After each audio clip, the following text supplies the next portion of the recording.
Paano maging safe at secure ang inyong Facebook account?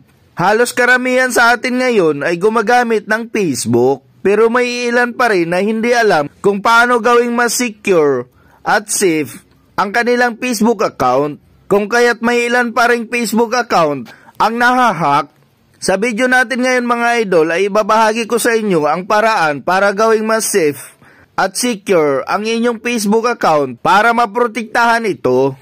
Sundan nyo lang itong video mga idol at pupunta tayo dito sa Facebook. I-click itong tatlong linya or Facebook menu.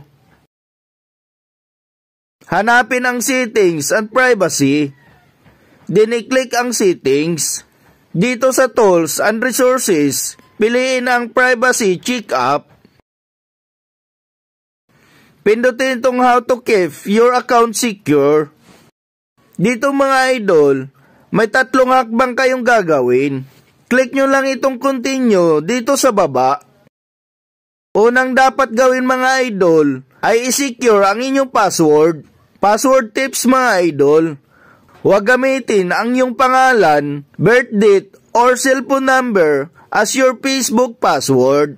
Gumamit ng strong password. Mas maganda kung kombinasyon ng letters and numbers with the small and capital letters.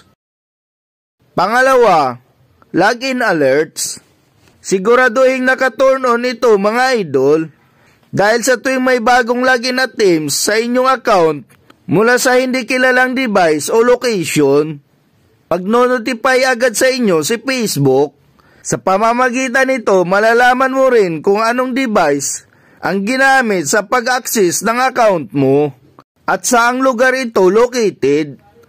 Pag may ganitong incident, palitan nyo agad ang inyong password at huwag kalimutang i-check yung box para ma-log out ang iyong account sa ibang devices.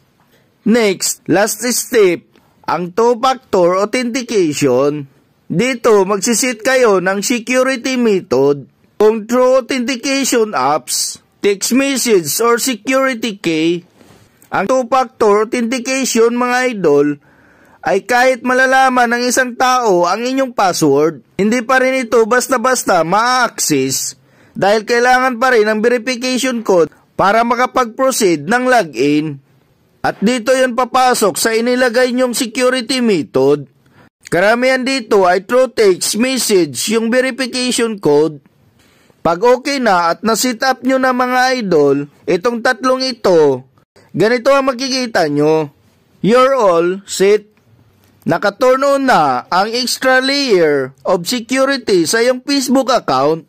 Kung gusto nyo ng mga tips and updates na kagaya nito, subscribe for more. Thank you for watching.